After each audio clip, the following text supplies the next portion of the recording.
Hey Adam, How's it going? good, thank you. Now that I see your glamorous background, I feel really bad about asking you to put videos on. Mine is less spectacular. It's very, very exciting to have you guys back in the country. It's been a while. It's like what, 2008. It's ridiculous. Is it really that long? I Oh my think God. so. It could be. I don't know. But I mean, do you Wow. what are your memories? Let's see how well you remember South Africa. Do you remember any South African words, flavors, tastes, sights, sounds? Well, a lot of biltong and the fact that I got Aha. stopped at the airport because I liked it so much. I bought just enormous amounts of it before I left Johannesburg the first time we were there. And at the airport, they're like, "Do you have any meats in your thing?" And I said, "No, I just got biltong from South Africa, just like preserve, thinking it was going to be fine because it was all dried." And the guy's like, "Ah, no, you're gonna have to get rid of that." And I opened my No. suitcase and I had so much. And the customs guy was like, "So what is it with this stuff?" I'm like, "It's like jerky, but it's better." And he goes, "I love jerky."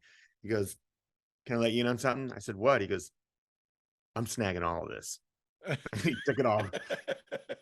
I remember that when we first got there, we were staying at this crazy hotel in Cape Town for a while, and Garbage was staying in the hotel with us. Oh, cool. And they had a weird thing where they just kind of let the bar be open at night. They didn't even have any staff there, but they had a bar in the lobby. And uh, we rehearsed a bunch that week because we were doing all the time adjustment and stuff. And Garbage had a gig, and we all went to see Garbage play. And then afterwards, they set up this like they went to the kitchen.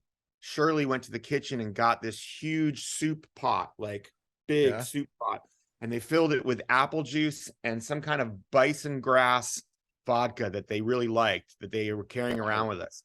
And she was sitting on top. She had a folding chair on top of like a table, and she was just sitting Yeah. atop there with this huge soup pot and a big soup ladle. And she was just pouring everybody drinks of this apple juice and vodka thing she'd made up. Uh, and we had a great night. And I remember that, when you first go to a country for the first time, you're usually playing small clubs, and so I assumed we were too. And we went to our first gig and we pulled up to this little, it looked like a little club, like next to the velodrome or a small building. Yeah. Yeah. Uh, and I thought that's where we were playing. And I guess we just entered through this building. And when we came out to where the stage was, it was this enormous velodrome. And I realized, oh, we're not playing the club. There's like No. 9,000 people coming tomorrow. Oh, Great. yes. Yes, they I'm like, are. Good. They love yeah, you so much. You even played my hometown of Port Elizabeth. I had a Um, great time there. did you? Oh my God. We went out after the gig uh, to this bar. It's a big college town, and it Yeah. was Yeah. really fun. Like there were all these people, this big outdoor bar. And I met the captain of the South African rugby team that Oh, night. cool.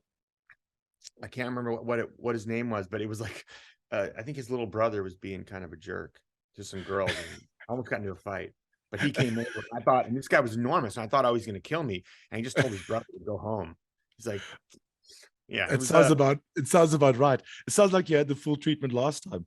We just cannot wait to show you more of that, and then some when you come back to South Africa. You're playing Pretoria this time, the capital city. It's a beautiful. It wasn't built the last time you were here, but the Sunbet Arena is just amazing. You're going to absolutely love it. It is beautiful. It's world class. Tell me quickly about Miracle. Loving the sound. It just sounds like you. It sounds like you just had fun with sound and rock and roll and music and different influences and stuff.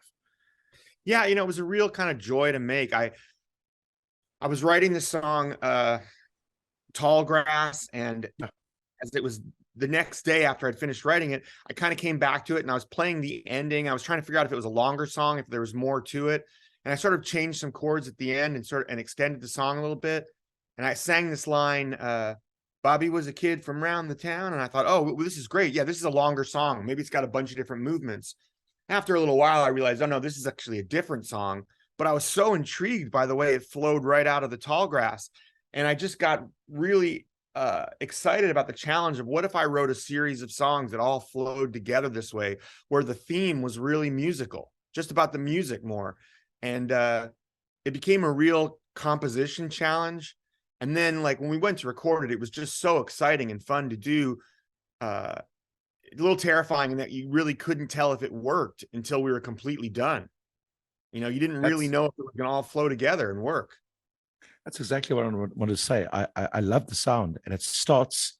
Minimalistic is not the right word, but it starts. It eases you in, and by the time you get to Bobby and the Rat Kings, you know, and it just gets, it's big and it's like in your head. I love that movement, and I'm glad that was the way you intended it.